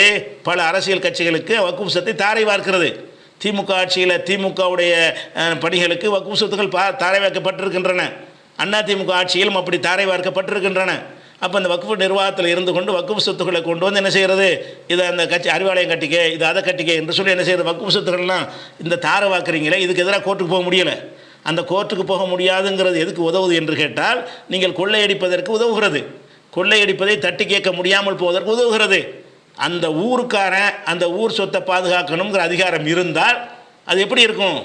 ஒரு ஊர் சொத்தை நிர்வகிக்கிற அந்த ஊர் மக்கள் தான் நிர்வகிக்கணும்னா அவன் என்ன பிடிச்சிருவான். டேய் விலகு, மக்களை கூட்டு, ராஜினாமா பண்ணு, இவரை புது தேர்தல் வை, அழகான முறையில் இந்த ஜமாத் அமைஞ்சு போயிடும். இப்போ என்ன நடக்கும்? அந்தந்த கட்சிக்காரன் வக்ஃப் போர்டில் ஒருத்தனை முஸ்லீம் லீக் காரணம் வச்சிங்கன்னா முஸ்லீம் லீக் காரணம் அங்கே வந்து வர்ற மாதிரி செட்டிங் பண்ணி விட்ருவாங்க. திமுக பண்ணிங்கன்னா அதே மாதிரி பண்ணி விட்ருவாங்க. அந்த மாதிரி நாவரணிவாக இருக்கும்போது திமுக காரனையே வக்ஃபில் உடனே நிலைக்கிறது. ஆனால் உள்ளூர் மக்கள் யார் நல்லவனாக இருக்கான்னு பார்த்து தேர்ந்தெடுக்கிற உரிமையை கெடுத்து இவங்களுடைய அரசியல் பலத்தை, அதிகார பலத்தை பயன்படுத்தி பள்ளிவாசல் பக்கம் வராதவனையெல்லாம் வக்ஃப் போர்டில் வந்து பள்ளிவாசல் நிர்வாகி ஆக்கி எத்தனை ஊர்கள் நடந்தது. இதையெல்லாம் முஸ்லீம்கள் தொடக்கூடிய பள்ளிக்கு போகக்கூடிய முஸ்லீம்கள் தட்டி கேட்க முடியாது. ஏன்? வக்ஃப் போர்டுக்கு அவ்வளோ அதிகாரம் இருக்குது. அவங்கள எடுத்து கோர்ட்டுக்கெலாம் போக முடியாது. அப்போ எமக்காண்டா வம்புன்னு உட்காந்துடுறான். அப்போ இந்த ஒரு முசீபத்து இல்லைன்னு வைங்க, ஊர் மக்கள் காப்பாற்றி ஒன்றும் போயிடாது. நீங்கள் சிவில் வழக்கு போடுவார்கள்ங்கிற பயம் காட்டுறீங்க. சிவில் வழக்கு போடுறது நல்லது. போடுற மாதிரி இருந்தால் வக்ஃப் போர்டு ஒரு ஆட்டம் காட்டாது. இன்னும் சொல்லமா ஒரு பொம்பளைக்கு வந்து பல ஏக்கர் நிலங்களை கம்மியான குத்தகைக்கு விடுவதற்காக வேண்டி வக்ஃப் போர்டு சேர்மனை களக்காட்டில் போய் பேசிட்டு வந்தார்னு வீடியோ ஓடிக்கொண்டிருக்கிறது. அவர் ஏன் போகிறாரு? எந்த தைரியத்தில் போகிறாரு? ஒரு பெண்ணுக்காக வேண்டி அந்த இடத்த ஒதுக்கி கொடுக்கணுங்கிறதுக்கு பேசுறதுக்கு ஒரு போனார்னு வந்துச்சா இல்லையா? சில வீடியோக்கள் போட்டு சில விமர்சனங்களை மக்கள் வைத்தார்களா இல்லையா? அது ஏன் வருது? வக்ஃப் போர்டு சொத்து அங்கே கொடுக்குற இவர் யார்? அந்த அதிகாரம். அப்போ வந்து இதை திருத்தணுமா? அதிகாரம் சரி திருத்த இயலாதுப்பா. கொள்ளைக்காரன் கையில் அது இருக்குது. என்னத்தை போட்டு திருத்த போகிற? அப்போ நல்ல மக்கள் கையில் இருந்தால் தான் சரியாக வரும். அதுக்கு ஒரே தீர்வு என்னென்னு கேட்டால், இந்த அரசனுடைய பிடியை வந்து எடுக்கணும். அது வக்ஃப் போர்டுங்கிற முறையில், சேர்மனுங்கிற முறையில் அதிகாரிங்க முடிவு எடுத்துகிட்டு ஒரு ஊரில் உள்ள பள்ளி வாசலை சொத்துக்களா அந்த ஊர் மக்கள் அதுக்கு யார் தகுதியானவன் என்று பார்த்து, தொழுகையாளியை பார்த்து நல்லவன் பேர் எடுத்தவனை பார்த்து, லஞ்சம் கூட இல்லாதவனை பார்த்து, அரசியல் சார்பு இல்லாதவனை பார்த்து அவங்க தேர்ந்தெடுப்பாங்க. அவன் மக்களுக்கு பதில் சொல்லணுமேன்று பயந்து ஒழுங்காக நடப்பான். இப்போ மக்களுக்கு பதில் சொல்ல தேவையில்லை. வக்ஃபை சரி கட்டினா போதும், அவங்களும் நடக்க மாட்டான். இப்போ என்ன நடந்து கொண்டிருக்கிறது? எல்லா பள்ளிவாசல்களையும் என்ன செய்கிறாங்கன்றா, எத்தனை பள்ளிவாசல்கள் இந்த வக்ஃப் போர்டு நிர்வாகிகளை சந்தித்து பல லட்சங்களை லஞ்சம் கொடுத்து அந்த மோசமான நிர்வாகிகள் தொடர்ச்சியாக பதவியில் நீடித்து கொண்டிருந்தார்கள், இருக்கிறார்கள். அதனால் இன்றைக்கி சொல்கிறேன், இது மாதிரி ஒரு ஆபத்தான ஒரு விஷயம் கிடையாது. என்னமோ வழக்கு போட முடியாது, தடையாணை பெற்றுவான்னு என்னமோ ஒன்று புசுக்குன்னு ஒன்றும் இல்லாத ஒரு காரணத்தை சொல்லிட்டு பூதாகரமாக்கி வழக்கு போடாமல் இருக்கிறது ஆபத்தாக இருக்குது. வழக்கு போடுறதுக்கு வாய்ப்பு இருந்தால் இந்த மாதிரி வக்ஃப் சொத்தை தாரை வார்க்கும் போது கேஸை போட்டு நிப்பாட்டியிருப்போமே. வக்ஃப் போர்டு வக்ஃப் சொத்துக்களை வந்து ஆளுங்கட்சிக்கு உள்ள ஆட்களுக்கு அள்ளி கொடுத்துருக்கும் பொழுது நம்ம எடுத்து கேள்வி கேட்டிருப்போமே. வக்ஃப் வாரிய கல்லூரியில் பேராசிரியர் நியமிப்போது முஸ்லீம்லாம் இருக்கும்பொழுது முஸ்லீம் அல்லாதவர் நியமித்தாங்கன்னு பஞ்சாயத்து வந்துச்சு. அதை எதிர்த்து கூட ஒன்றும் செய்ய முடியலையே. ஆட்சிக்கு வேண்டிய ஆட்கள், அழகரிக்கு வேண்டிய ஆட்களாம் அப்படி நியமித்து விட்டார்களே. அதெல்லாம் என்னது? இதுக்கெல்லாம் என்ன காரணம்? உங்களுக்கு அதிகாரம் இல்லைன்னா மக்கள் பார்த்து அந்த நிர்வாகம் பார்த்து முடிவு செஞ்சு கொள்வார்கள். அப்போ யாரை எந்த பணியில் நியமிக்கணும் என்பதற்கு வேலைவாய்ப்பு கொடுக்க இன்னும் சொல்லப்போனால் இவங்களுக்கு சம்பளம் கொடுக்குறதுக்கு வக்ஃப் எக்கச்சக்கமாக போகிறது. வக்ஃப் வாரிய நிர்வாகம்னு சிலரை போட்டு நம்ம வக்ஃப் காசில் இருந்து இந்த அயோக்கியத்தில் லஞ்சம் வாங்கிட்டு இருக்கிறவங்களுக்கு நம்ம காசில் சம்பளம் கொடுக்கப்படுகிறது. அந்த ஊழியர்கள்னு பல பேருக்கு பல வசதிகள் செஞ்சு கொடுக்கப்படுகிறது. இதெல்லாம் மிச்சமாக போகும். அதனால் வக்ஃப் வாரியம்னு ஒன்று இல்லாமல் இருக்கிறது தான் சரி என்று இந்த பிஜேபி தீர்மானம் கொண்டு வரும். இப்போ நான் சொல்லவில்லை, நான் 90களிலேருந்து இதை சொல்லி கொண்டு வருகிறேன். வக்ஃப் இல்லாமல் போன ஒழியணும், வக்ஃப் வாரியம் தான் எல்லாத்தையும் அநியாயமாக இருக்கிறது, வக்ஃப் வாரியம் இல்லாவிட்டால் இந்த சொத்து அழகான முறையில் பாதுகாக்கப்படும், அந்த ஊர் மக்கள் அக்கறையோடு அதை பாதுகாத்து கொள்வார்கள் அப்படிங்கிறத நான் தொடர்ந்து சொல்லி கொண்டிருக்கிறேன். இதை பிஜேபி கலர் குத்தி என்ன செய்கிறாங்க, தீசறுப்பு பார்க்குறாங்க. பிஜேபி சொன்னாங்கிறதுக்காக நம்ம சொன்னோம். இது நன்மை தராது, அவ்வளோதான். நீங்கள் சொல்லக்கூடிய எந்த ஒரு நன்மையும் தராது. இன்றைக்கு வரைக்கும் இன்றைக்கும் நடந்து கொண்டிருக்கிறது. இதுக்கு வந்து யாராவது விவாதம் பண்ண வந்தால் கூட நீங்கள் வாங்க, என்ன வரணும், இதுக்கெல்லாம் பதிலோடு வரணும். நான் வக்ஃபு வாரியத்தினுடைய துணையோட என்னென்ன அயோக்கியங்கள் நடந்து இருக்கிறது, என்னென்ன செஞ்சுருக்கிறேன்ற பட்டியலோடு வருவேன். நீங்கள் அது இல்லாட்டி என்ன நடக்குங்கிறது பட்டியலோடு வரணும். தயார் என்றால் அதுக்கு பேசிக்கிறோம். அதனால் விவரங்கட்டெலாம் நாங்கள் பேசலை, ஆய்வு செஞ்சு தான் பேசுகிறோம். என்னமோ சட்ட அறிவில் பேசுகிறோம். ஒருத்தர் போட்டிருக்காரு, பெரிய சட்டமாக படித்தவர்னு பேசுகிறேன். என்ன சட்டம் படிச்சிருக்கிறீங்க? நாங்கள் அவ்வளோ அலசி ஆராய்ச்சி உள்ள வரைக்கும் போய் பார்த்துக்கிட்டு இருக்கிறாள் ஒவ்வொரு நாளும். எத்தனை பிரச்சனை சந்திக்கிற ஆளுக்கு. கண்டிப்பாக இந்த வக்ஃபு போர்டு இருந்துச்சுன்னு சொன்னால் சமுதாயத்தின் சொத்துக்கள் சூறையாடப்படும். அதில் கடுகளவு சந்தேகம் கிடையாது. அதனால் வக்ஃபு போர்டு இல்லாமல் போவது, அந்தந்த ஊர் மக்கள் அந்தந்த ஊர் சொத்தை பாதுகாத்து கொள்வது என்பது தான். அந்த சொத்து வந்து நேர்மையாக நடக்கும், பறிபோகாமல் இருக்கும். அதுதான் நல்லது என்பதைத்தான் இப்போ வலியுறுத்தி சொல்லிக் கொடுக்குறோம். அது ஒரு விஷயம். அன்பிற்குரிய சகோதர சகோதரிகளே, கடந்த சில நாட்களுக்கு முன்பாக நாடாளுமன்றத்தில் அந்த வக்ஃபு சம்பந்தமான சட்ட திருத்த மசோதா, வக்ஃபு கொண்டு ஒரு சட்டம் ஏற்கனவே இருக்கிறது, அந்த சட்டத்தை திருத்தம் செய்யக்கூடிய வகையில் சுமார் 40 திருத்தங்கள் செய்ய வேண்டும் என்று ஒரு மசோதாவை நாடாளுமன்றத்தில் தாக்கல் பண்ணாங்க. என்ன சொல்லி தாக்கல் பண்ணாங்கன்னா, வக்ஃபில் நிறைய முறைகேடுகள்லாம் நடக்கிறது, அதெல்லாம் சரி பண்ணுறதுக்காக இந்த திருத்தம் கொண்டு வர்றோம் அப்படின்னு அந்த திருத்தத்தை கொண்டு வர்றேன்னு ஒரு மசோதா கொண்டு வர்றாங்க. வக்ஃபில் வந்து நாட்டில் இருக்கிற எல்லா துறைகளையும் விட வக்ஃபு போர்டு அளவுக்கு ஊழல் உள்ள துறை எதுவுமே கிடையாது.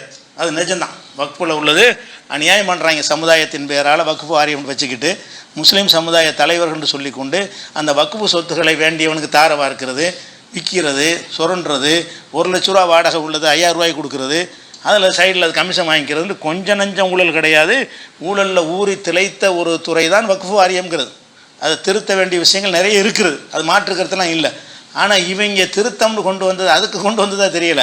வக்ஃபு சொத்துக்களை வந்து தாரவாக்கிறதுக்காக வேண்டியது காரணத்தை அப்படி சொல்கிறாங்க. வக்ஃபு சம்பந்தமாக எக்கச்சக்கமான முறைகேடுகள் இருக்குது. முறைகேடு இருக்குன்னா கண்டிப்பாக முறைகேடு இருக்குது. வக்ஃபு அளவுக்கு முறைகேடு அரசாங்கத்தில் கூட அவ்வளோ இருக்காது. அந்த அளவுக்கு மோசமான ஊழல் நிறைந்த ஒரு துறையாக வக்ஃபு இந்தியா முழுவதும், தமிழ்நாடு எங்கே எடுத்துக்கொண்டாலும் அப்படி தான் இருக்கிறது, எதுவும் மாற்றுக்கிறது கிடையாது. இவன் திருத்தத்தில் கொண்டு வந்ததில் முக்கியமான திருத்தம் என்ன தெரியுமா? வக்ஃபு வாரியத்தில் யார் யார் மெம்பராக சேர்க்கணுங்கிறதுல கண்டிப்பாக அதில் முஸ்லீம் அல்லாத 2 பேர் இடம் பெறணுமா. ஒவ்வொரு வக்ஃபு வாரியத்திலையும் முஸ்லீம் அல்லாதவர்கள் 2 பேர் என்ன செய்யணும், அதில் இடம் பெற வேண்டும் அப்படின்ட்டு ஒரு கம்பல்சரியாக கொண்டு வந்துடுறாங்க. அதே மாதிரி வந்து எம்பி எம்எல்ஏக்கள் யாராச்சும் அதில் இடம் பெறணும்னு கொண்டு வர்றாங்க. அதில் முஸ்லீமான எம்பின்னு போடலை. அப்போ எம்பிங்கிற வகையில் என்ன செய்யலாம்னா அவங்க கட்சி முஸ்லீம் அல்லாத எம்பிக்களை கூட உள்ளே நுழைச்சிடலாம். அப்போ இந்த வக்ஃபுங்கிறத முஸ்லீம்களுடைய புனித தலங்களை பராமரிக்கக்கூடிய ஒரு சொத்துக்கு வந்து முஸ்லீம் அல்லாதவர்களும் நிர்வாகத்துக்கு வரலாம்ங்கிறது வந்து அந்த ஒரு பாயிண்ட்டு தான் நாடாளுமன்றத்தில் எல்லாம் எதிர்த்தாங்க. 40 திருத்தம் கொண்டு வந்திருக்கிறான். 40ஐயும் விரிவாக பேசுவதற்கு டைம் இங்கே இல்லை. அப்போ இந்த விரிவான திருத்தங்களில் முக்கியமான திருத்தமாக எல்லா கட்சிகளையும் கொண்டு வந்து என்னென்னு கேட்டால், அது எப்படிப்பா நீங்கள் கோயிலுக்கு வந்து முஸ்லீமை கொண்டு நியமிப்பீங்களா? சங்கர மடத்துக்கு முஸ்லீம் 2 பேரை போடுவீங்களா? திருப்பதி கோயில் நிர்வாகத்துக்கு 2 முஸ்லீமை கிறிஸ்துவரை போடுவீங்களா? நீங்கள் வேலைக்கு கூட வைக்கக்கூடாதுன்னு பிரச்சனையை கிளப்பிட்டு இருக்கிறீங்க. அப்படிப்பட்ட ஒரு நேரத்தில் வந்து வக்ஃபில் இதுக்கு முஸ்லீம் அல்லாதவர்கள் வரணும், முஸ்லீம் அல்லாதவர்கள் அதில் இடம் பெறணுங்கிற கொண்டு வர்றது முக்கியமான திருத்தம். இன்னும் பல திருத்தங்கள் இருக்குது. அதை விரிவாக தனிப்பதிவாக வேண்டாம், நம்ம பிறகு பார்த்துக்குருவோம். அப்போ இது வந்த உடனே கடுமையான எதிர்ப்பு மக்கள் மத்தியில் வருகிறது. முஸ்லீம்களுக்கு புறாமே ஒரு கொந்தளிப்பு வரத்தானே செய்யும், கொந்தளிக்க வேண்டிய விஷயம். ஆனால் இதுவே கடந்த ஆட்சியில் சென்ற முறையில் உள்ள ஆட்சியாக இருந்தால் இந்நேரம் கொண்டு வந்து எம்பிக்கெல்லாம் வெளியேற்றி விட்டு சட்டத்தை நிறைவேற்றிருப்பாங்க. ஆனால் இப்போ நிறைவேற்ற முடியலை. மசோதா கொண்டு வந்தாங்க, 1 மணி நேரத்தில் வாபஸ். மசோதா கொண்டு வந்து நிறைவேற்றினா என்ன நிறைவேற்ற முடியலை. ஏன் நிறைவேற்ற முடியலைன்னு சொன்னால், அவங்களுடைய கூட்டணியாக இருக்கக்கூடிய சந்திரபாபு நாயுடைய கட்சிக்கு ஒரு அமைச்சர் இருக்கிறார். அவர் என்ன பண்ணிட்டாருன்னு கேட்டால், எதிர்கட்சிகளுடைய ஒரு கோரிக்கை என்ன வச்சாங்கன்னா, இந்த மசோதாவை நீங்கள் தாக்கல் பண்ணக்கூடாது, இதுக்காக வேண்டி நாடாளுமன்ற கூட்டுக்குழுவுக்கு அனுப்பணும். நாடாளுமன்ற கூட்டுக்குழுண்டா என்னென்னு கேட்டால், அப்படி கூட்டுக்குழுன்னு ஒன்று கிடையாது. ஒரு பிரச்சனை வரும்போது அமைப்பாங்க. கூட்டுக்குழுன்னு பர்மனெண்ட் அப்படி ஒரு குழுவெலாம் கிடையாது. ஒரு பிரச்சனை வரும் பொழுது இதை விவாதிப்பதற்காக வேண்டி இந்த மக்களவையிலேருந்து கொஞ்சம் பேர், மாநிலங்கள்லேருந்து கொஞ்சம் பேரை போட்டு, சபாநாயகரையும் போட்டு, எதிர்க்கட்சி ஆளுகளெல்லாம் போட்டு ஒரு குழுவை அமைச்சு இதில் என்னென்ன குறைகள் இருக்கிறது என்ன டிஸ்கஷன் பண்ணுறது. டிஸ்கஷன் பண்ணும்போது அதில் யாரெல்லாம் இருப்பாங்கன்னா, எதிர்க்கட்சிகளும் போதுமான அளவுக்கு இருப்பாங்க, எதிர்க்கட்சியுடைய உறுப்பினர்கள் இருப்பாங்க. அது முஸ்லீம் சம்மந்தப்பட்டதாக இருக்கணும். முஸ்லீம்களே அதில் என்ன செய்வாங்க, சேர்ப்பாங்க. அந்த குழு ஒன்று அமைக்கலை. கூட்டுக்குழுவுக்கு அனுப்பணும்னு ஒரு கோரிக்கையை இந்தியா கூட்டணி சார்பாக வச்ச உடனே அதை வந்து தெலுங்கு தேசம் கட்சி ஆதரிச்சிருச்சு. ஆதரிச்சு என்ன மைனாரிட்டி போயிடும்ல, கூட்டுக்குழு இங்கே வைக்கக்கூடாது, ஏன்னா தெலுங்கு தேசத்தினுடைய ஆதரவில் தான் ஆட்சியே இருக்குது.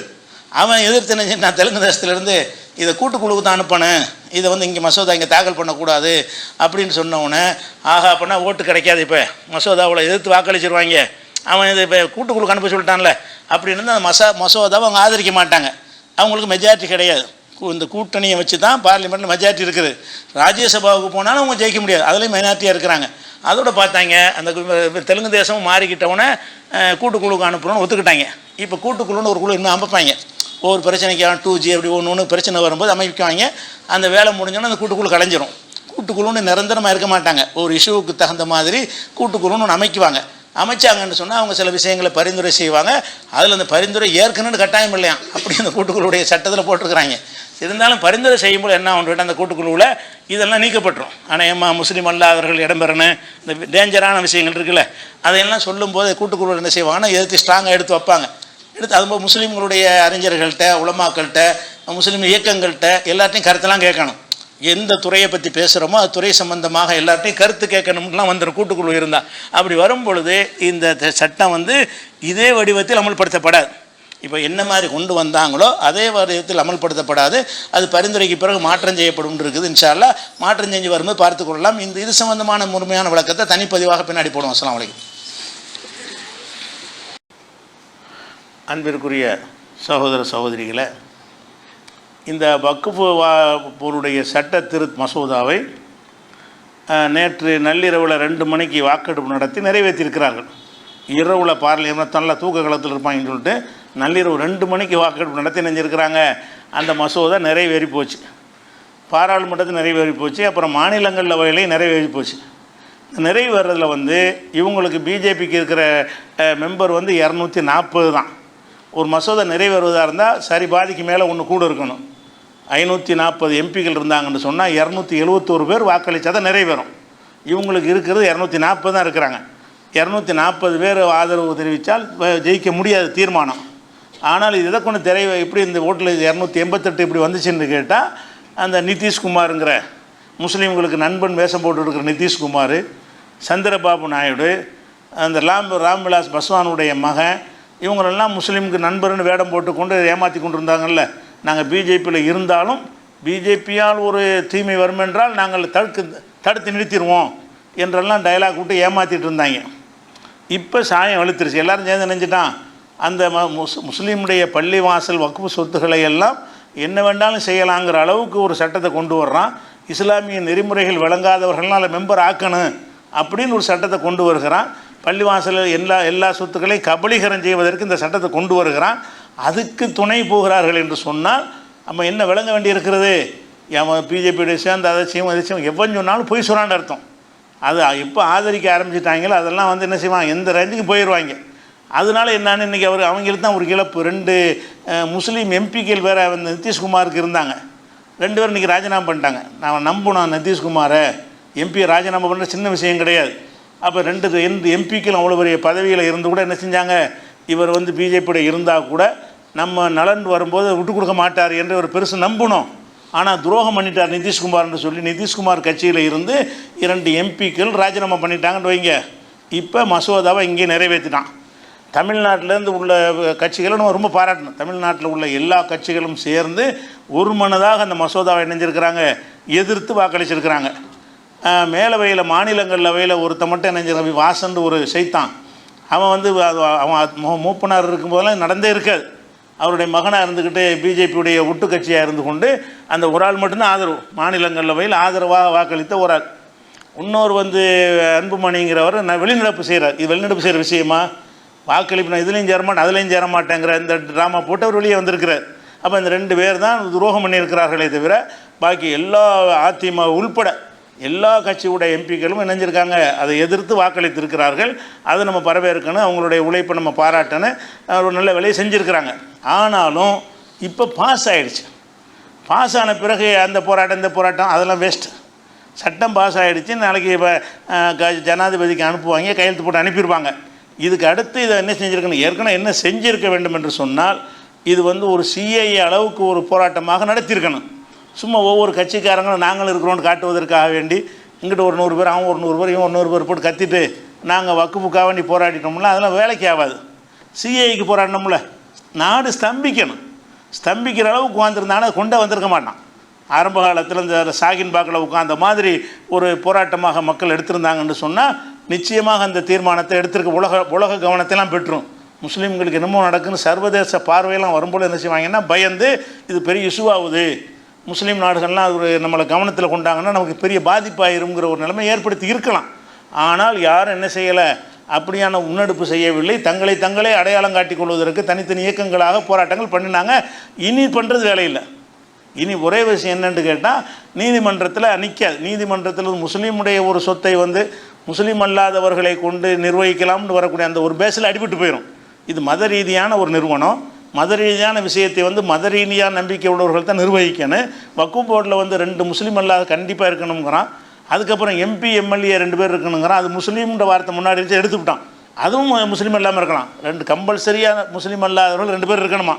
அதுபோக எம்பி எம்எல்ஏன்னு இருக்கும்போது முதல்ல உள்ள சட்டத்தில் எப்படி இருந்துச்சுன்னா முஸ்லீம் எம்எல்ஏ முஸ்லீம் எம்பி, அந்த முஸ்லீம்கிற மைனஸ் பண்ணி விட்டாங்க. அந்த எம்பிங்கிற பேரில் 2 முஸ்லீம் அல்லாதவர்கள் வருவான், எம்எல்ஏங்கிற பேரில் 2 முஸ்லீம் அல்லாதவர்கள் வருவான். 2 பேர் கொடுக்கணுங்கிற வகையில் வருவான். கடைசியில் 11 பேர் கொண்ட உறுப்பினரில் முஸ்லீம் அல்லாதவர்கள் 7 பேர் இருப்பாங்க. வக்ஃபை நிர்வகிக்க வக்ஃபுனா என்னென்னு தெரியாதவன் 7 பேர் இருப்பான். ஆக இந்த சொத்துக்களை திட்டம் போட்டு அடிக்க பிளான் பண்ணிட்டாங்க. இருந்தாலும் நீதிமன்றத்தை நம்ம எப்படி நம்புறது? பாபர் மசூதி ஏற்கனவே முன்னாடி அனுபவத்தில் இருக்கிறது. இருந்தாலும் சட்ட போராட்டம் நடத்துவோம்னு சொல்லி பண்ணிக்கிட்டு இருக்கிறார்கள். அதில் வெற்றி கிடைக்கவும் வாய்ப்பு இருக்கிறது. அந்த வழக்கமான நீதிபதிகள் தங்களுடைய வேலையை காட்டுவதற்கு வாய்ப்பு இருக்குது. இதனால் இப்போ நம்ம தெரிஞ்சுக்கிற விஷயம் என்னன்னு கேட்டால், கடந்த காலத்தில் இப்படிலாம் நடக்கும்னு தெரியாமல் நம்முடைய முன்னோர்கள் சொத்துக்களை எழுதி வச்சுட்டு போயிட்டாங்க. ஒரு பள்ளிவாசல்னு சொன்னால் அது பள்ளிவாசலுக்கு மட்டும் எழுதி வைக்காமல், இந்த பள்ளிவாசல் தொடர்ந்து இயங்கணுமாக இருந்தால் அதுக்கு 100 ஏக்கர், இதுக்கு 50 ஏக்கர், அது இது வருவாய் வர்றதுக்கு எழுதி வச்சுட்டு போயிட்டாங்க. இனிமேல் அந்த மாதிரி செஞ்சிடாதீங்க. இனிமேல் செய்வதாக இருந்தால் ஒரு பள்ளிவாசல் கட்டுறதுக்கு உதவி செய்யுங்க. பள்ளிவாசலுடைய வருமானத்துக்கு சொத்து வாங்கி கொடுக்குறோன்னு போனீங்கன்னு சொன்னால் அது நீங்கள் போயிடவே உங்கள்கிட்ட இருந்து இருக்காது. இந்த எடுத்துட்டாங்கல்ல, இந்த அவ்வளோ சொத்து எண்ணத்தில் இந்த மக்கள்லாம் கொடுத்துருப்பாங்க. எவ்வளோ கஷ்டப்பட்டு சம்பாதித்து இது ஒரு நல்ல காரியம், நம்ம சாவுக்கு பிறகு நன்மை தரட்டுமேன்னு தானே கொடுத்தாங்க.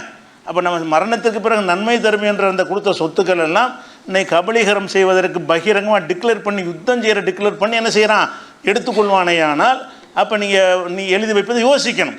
பள்ளிவாசலுக்கு வருமானம் வருவதற்குன்னு எழுதி வச்சிடாது. எதையுமே வசூல் பண்ணி நடத்திக்கிடுவாங்க. பள்ளிவாசல் மட்டும் இருந்தால் போதும், அது வசூல் பண்ணி மக்கள்கிட்ட அப்பப்போ கேட்டு நடத்திக்கிற மாதிரி இருக்கணுமே தவிர பல கோடி பல ஏக்கர் நிலங்கள் அதுக்குன்னு இருந்துச்சுன்னு வைங்க, நீங்கள் அது இருந்ததை காப்பாற்றணும்னு நினைக்கிறீங்க, அது இடமே உங்களை விட்டு போயிடும். என்ன வேணாலும் செய்யக்கூடிய நாட்டில் வாழ்கிறோம். நீதி நேர்மை அதெல்லாம் சட்டம் எதையும் மதிக்காமல் நான் நினச்சதை செய்வேன்னு சொல்லக்கூடியவர்களுடைய ஆதிக்கத்தில் உள்ள ஒரு நாட்டில் வாழும் பொழுது நமக்கு என்ன வேண்டாலும் நடக்கலாம். அதனால் முஸ்லீம்கள் இனிமேல் இந்த சொத்து எழுதி வைக்கிற விஷயங்கள் எந்த ஒரு இயக்கத்துக்கும் எந்த ஒரு ஜமாத்துக்கும் எழுதி வைக்காதீங்க. அப்படியே ஏதாவது அறப்பணிகள் செய்ய விரும்புனீங்கன்னு சொன்னால் குடும்ப ட்ரஸ்ட்டாக ஆக்கிருங்க. நீங்கள் வசதி உள்ள ஒரு ஆளாக இருக்கீங்களா, நீங்கள் அண்ணன் தம்பி மாமா மச்சான் போட்டு குடும்பத்தாரெலாம் சேர்ந்து உங்களோட ட்ரஸ்ட்டாக வைத்து விட்டீங்கன்னு சொன்னால் உங்களுக்கு பிறகு உங்கள் மகன் ஜம்பாவை நிர்வகிப்பார், மகனுக்கு பிறகு பேரன் ட்ரஸ்ட்டாக அமைச்சா எடுக்க முடியாது. ட்ரஸ்ட்டாக அமைச்சா வக்ஃபில் அது போகாது. நீங்கள் ஒரு ட்ரஸ்ட்டாக அமைத்து உதவி செய்யணுமே தவிர அந்த ஜமாத்து இந்த ஜமாத்து இந்த இயக்கம்ன்ற சொத்துக்கள் எழுதி வச்சிங்கன்னு சொன்னால் அது உங்களை விட்டு போய்விடும். பல லட்சம் கோடி அவ்வளோ நீங்கள் நம்ம விட்டு போயிடும். இன்னும் போவதற்குரிய வாசலை திறந்து வச்சுவிட்டாங்க. இனி ஒன்று சுரண்டி என்ன செய்வாங்க, எல்லாத்தையும் எடுத்து வக்ஃபுன்னு ஒன்று இல்லாமல் ஆகி போயிடும். அப்படிங்கிற ஒரு வேலையை நடத்தியிருக்கிற காரணத்தினால இதில் ஒரு பாடம். இனிமேலாவது நம்ம என்ன செய்யணும், நல்ல காரியத்துக்கு செய்யலாம். வக்ஃபு மார்க்கத்தில் உள்ளது தான் வக்ஃபுங்கிறது. நம்ம என்ன நினச்சோம், எல்லா பக்கமும் நீதி நேர்மை உள்ள ஒரு நாட்டில் வாழ்வதாக நினைத்து கொண்டு அதெல்லாம் செஞ்சாங்க. இப்படிப்பட்டவங்க கையிலெல்லாம் நாடு மாட்டும்னு நினைக்கவே இல்லை. வெள்ளைக்காரங்க கையில் இருந்து வக்ஃபு போகவில்லை. பல பேர் ஆட்சி பண்ணியிருக்கிறாங்க, அவங்க கையிலலாம் போகவில்லை. சின்ன மன்னர்கள் சேர சோழ பாண்டியர்கள் ஆட்சி பண்ணாங்க, அவங்க காலத்தில் அந்த சொத்துக்கள் போகவில்லை. இப்படியானவர்கள் கையிலையும் வரும் என்றதை நம்ம நினச்சி பார்க்கல. அவங்க நல்ல எண்ணத்தில் செஞ்சுட்டு போயிட்டாங்க. இப்போ கண் முன்னாடி நம்ம பார்த்துட்டோம். பார்த்த பிறகு இந்த சொத்துக்களை எழுதி வைக்கிற அந்த ஒரு விஷயத்தை கவனமாக இருக்கணும். நம்மளை விட்டு போயிடக்கூடாது. எழுதி வச்சா நம்மளுக்கு இல்லை, விளங்கிக்கிறங்க. நீங்கள் ஒரு பள்ளிவாசலுக்கு 100 ஏக்கர் எழுதி வச்சுன்னு வைங்க, நீங்கள் எழுதி வச்சோன்னா முடிஞ்சு வச்சு கதை என்னது, இவங்க வயலில் விழுந்துடும். உளுந்து என்ன செய்வான்னா 100 ஏக்கரை என்ன செய்வான், ஆளுக்கு 25 ஏக்கரா 4 பேர் பங்கு போட்டு போயிடுவாங்க. அது உங்களுடைய நோக்கம் நிறைவேறாது. அதுக்கு என்ன செய்யுங்க, இருக்கிற தான தர்மங்களை பண்ணுங்கள். அல்லது நிலையாக நிற்க வேண்டுமாக இருந்தால் அவரவர் யார் அதை தானம் செய்கிறீர்களோ அவங்களுடைய குடும்ப உறுப்பினர்களை போட்டு ஃபேமிலி ட்ரஸ்ட்டுன்னு போட்டு என்ன செய்யுங்க, அவங்க ஃபேமிலி நிர்வாகம் பண்ணும். இந்த பள்ளிவாசல் இருந்துட்டு போகுது, இந்த சொத்து எங்கள் ஃபேமிலி நிர்வாகம் பண்ணும், அதனுடைய வருமானத்தை நல்ல காரியத்தில் செலவு பண்ணுவோன்னு சொன்னீர்களே. ஆனால் குடும்ப ட்ரஸ்ட்டில் வந்து எவனும் தலையிடலாது. குடும்ப ட்ரஸ்ட், குடும்பத்தில் உள்ள ட்ரஸ்ட், என் குடும்பத்தார் மட்டும் அதில் இருப்போம் என்று இருந்தால் அந்த குடும்பத்தார்கள் காப்பாற்றிடுவாங்க. அவங்களுடைய அவங்க திங்கிறவங்க இல்லைல்ல, எவனோ ஒன்றாவது விட்டியெல்லாம் அவனுக்கு அந்த சொத்துடைய அருமை தெரியாது. யார் எழுதி கொடுத்தானோ அவனுக்கு அந்த அருமை தெரியும். அதனால் அந்த சொத்துக்கள் எதுவும் எழுதி வைக்கிறதா இருந்தால் எழுதி வச்சிடாதீங்க, எழுதி உங்கள் கையில் வச்சுக்கிறங்க. எழுதி என்ன செய்யணும், உங்கள் குடும்ப ட்ரஸ்ட்டாக வைத்து கொண்டீர்களே என்றால் அந்த சொத்து காப்பாற்றப்படும். அல்லது என்ன செய்யுங்கன்னு கேட்டால் அங்கே இருந்து எழுதாமல் போயிருங்க. இருக்க சொத்துக்களை தானம் தர்மம் பண்ணிவிட்டு ஏழைப்பாளையில் கொடுத்துட்டு போங்க, அது நன்மை தரக்கூடியதாக இருக்கும். பள்ளிவாசலுக்கு தர்காவுக்கு அது போக என்ன செஞ்சிட்டாங்கன்னா, இதில் வந்து நம்மள்கிட்ட ஒரு மிஸ்டேக் அதில் இருந்துச்சு. அந்த வக்ஃபில் வந்து பலதரப்பட்ட ஆளுக்கு இருக்கிறாங்க. அந்த வக்ஃபில் பள்ளிவாசலும் இருக்கும், தர்காவும் இருக்கும், அதெல்லாம் அந்த வக்ஃபில் தான் இருக்குது. எல்லாத்தையும் மிக்ஸ் பண்ணியிருந்தாங்களா, இதை வச்சு என்ன செஞ்சிட்டாங்கன்னு கேட்டால் அந்த தர்கா கூட்டத்தெல்லாம் அவங்க ஆதரவாக திருப்பிட்டாங்க. இப்போ தர்கா கம்பெனிலாம் என்ன செய்யுதுன்னு கேட்டால், நல்ல திட்டம் இது, தர்கா சுத்தம் எடுத்து இவங்க இதுக்கு பயன்படுத்திகிட்டு இருந்தாங்க, இனிமேல் பிரித்து எங்களுக்கு வந்துவிடும் அப்படிங்கிற அளவுக்கு இந்த தர்கா கூட்டம்லாம் இப்போ ஆதரிக்குது. தர்கா கூட்டம் சூஃபி கூட்டம்லாம் எதுக்கு பெரிய எழுச்சி வரலன்னு கேட்டால், தர்கா கூட்டம் சூஃபி கூட்டம்லாம் என்ன செய்கிறாங்கன்னு கேட்டால் இது நல்லது தான். ஏன்னு கேட்டால் வக்ஃபுன்னு ஒரே இதை வைத்துக்கொண்டு பள்ளிவாசல் தர்காவுக்குள்ளே சொத்தை பள்ளிவாசலில் செலவு பண்ணுறாங்க, தர்காவுக்குள்ளே தர்காவுக்கு தானே செலவு பண்ணணும், அதையும் வக்ஃபுண்டு ஒன்றாக்கி விட்டாங்கன்னு சொல்லி ஒரு அந்த சட்டத்தெல்லாம் கொண்டு வந்திருக்கிறாங்க. அவர்களுடைய தனித்தனியாக பிரிக்கப்படும்னு சொல்லி. அதே மாதிரி இந்த போரா இருக்காங்க, அவங்களுக்கு நிறைய வக்ஃபு சொத்துக்கள் இருக்குது.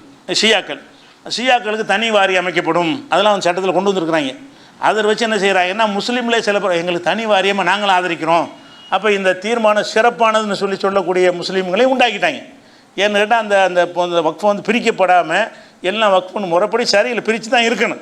இந்த தர்காவையும் பள்ளியாசனம் உண்டாக்க முடியுமா? அல்லாஹ் வணங்குறதுக்குரிய சொத்தை கொண்டு அவனுக்கு கொடுக்கவும் முடியாது, கண்டதை வணங்கக்கூடிய சொத்தை கொண்டாந்து இங்கே எடுக்கவும் முடியாது. ஆனால் அந்த பிரித்து ஆளாமல் நினைச்சிட்டாங்கன்னா வக்ஃபு சொத்துக்கள் அப்படி தான் வச்சுருந்தாங்க. இதை வந்து என்ன செய்யறான், அதை கண்டுபிடிச்சி இதை வந்து இவங்க தர்காக்காரங்களாம் வென்றெடுப்பதாக இருந்தால் உங்கள் தர்கா சொத்தை எல்லாம் இவங்க வந்து பள்ளியாசலுக்கு ஆக்க பார்க்குறாங்க, பிரிச்சுருவோன்றோன்னே சிறந்த சட்டம்னு கத்துறாங்க. யார்? இந்த தர்கா கூட்டமும் தரிகா கூட்டமும் சூஃபி கூட்டமும் என்ன செய்கிறாங்க, அவங்களுக்கு முழு சப்போர்ட்டாக இன்றைக்கி பேசக்கூடிய பெரிய பெரிய தர்காவை நிர்வகிக்கிறவர்கள்லாம் இது நல்ல சட்டம்ங்கிறாங்க. ஏன்னு கேட்டால் அவங்களுக்கு தனி இது வரப்போகுது, இப்போ தர்காவுடைய முன்னேற்றத்துக்கு உள்ளதாக வரப்போகுதுங்கிற அடிப்படையில் செய்கிறாங்க. அதனால் அந்த ஒரு விஷயத்தை வைத்து பிரித்தாண்டுட்டாங்க. எல்லாம் ஒன்றுலாம் சேர முடியாது. இந்த வக்ஃபு சம்பந்தமாக செஞ்சால் அந்த தர்கா கூட்டம் தரிகா கூட்டம்லாம் ரோட்டில் நிற்காது. சிஏக்கு நின்ற மாதிரி, சிஏன்னு அனைவருக்கும் உள்ள ஒரு விஷயம், நம்மளை 2-3 பிரிய முடியாது. இதில் பிரிக்கக்கூடிய ஒரு நிலைமை ஏற்பட்ட ஒரு காரணத்தினால் ஒரு பின்னடைவாக இருக்கிறது. அதனால் அந்த சொத்துக்களை காப்பாற்றுவதற்கு என்ன செய்யணும், நாம் தான் கவனமாக இருந்து கொள்ள வேண்டும் என்பதை ஒரு தகவலாக சொல்லிக் கொடுக்குறேன். அஸ்ஸலாமு அலைக்கும்.